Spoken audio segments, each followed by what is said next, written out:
we're going to be talking about Hunter x Hunter's Chimera Ant arc. So if you don't want spoilers, get out. Are they gone? Okay. Ponzu! No! Why? Why Ponzu? Why her? Curse those phagogenetic abominations. It's okay. I'm okay. It's gonna be okay. So Hunter x Hunter's Chimera Ant arc is a horror arc, no doubt about it. The stakes are high, our protagonists are terribly outclassed, and the horrors beyond our comprehension have begun comprehending us. How fun. But hidden within this bloodbath of apocalyptic proportions is a surprising amount of ecological and moral wisdom. In case you forgot what this arc is all about, let me bring you up to speed.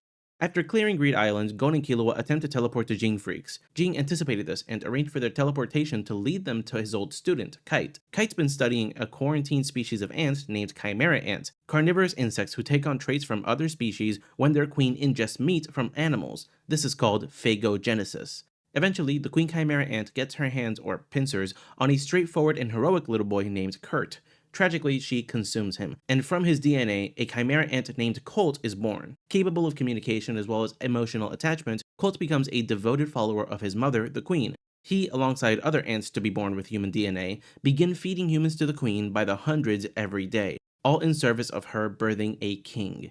Before he's scheduled to be born, the king chimera ant, later named Meruem, is born. His intentionally premature birth crushed several of the queen's organs, dooming her. Meruem knew that these injuries were life-threatening, but refused to let anyone help her. In fact, some ants do try to help her, and he executes them on the spot. He even takes a bite out of one of their corpses. After this, Meruem leaves the queen and the rest of the ants to fend for themselves.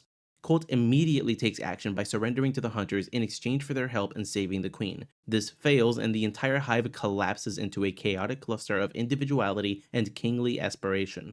Now, what's interesting is that Colt outright refers to Meruem as evil. A chimera ant, someone who'd spent up to that point every day providing anywhere from 50 to 100 human beings to his queen for her to eat.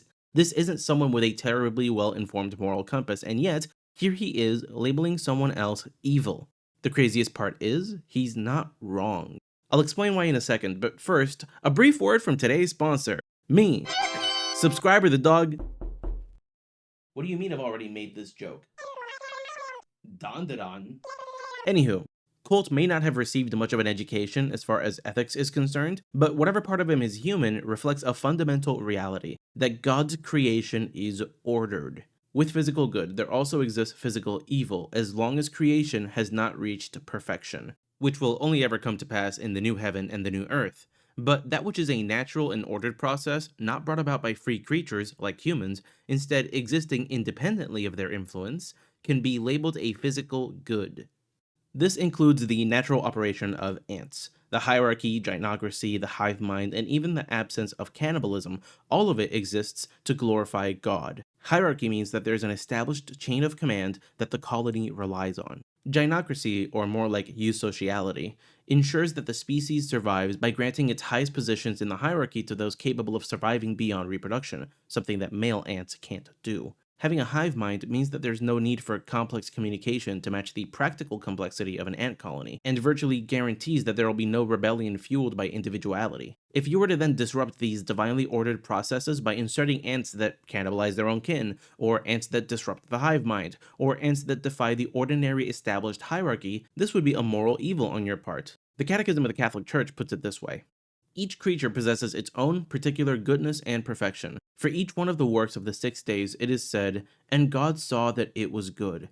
By the very nature of creation, material being is endowed with its own stability, truth, and excellence, its own order and laws. Each of the various creatures, willed in its own being, reflects in its own way a ray of God's infinite wisdom and goodness. Man must therefore respect the particular goodness of every creature to avoid any disordered use of things which would be in contempt of the Creator. So when Colt calls Meruem evil, he's not talking about evil in reference to anything done to humans. It'd be pretty rich coming from him. Rather, he's correctly pointing out that Meruem's actions run entirely contrary to their original natural processes as chimera ants, from fatally wounding and overthrowing his mother, the queen, to cannibalizing his own, to throwing their entire social structure into disarray. All of it is unnatural and disordered.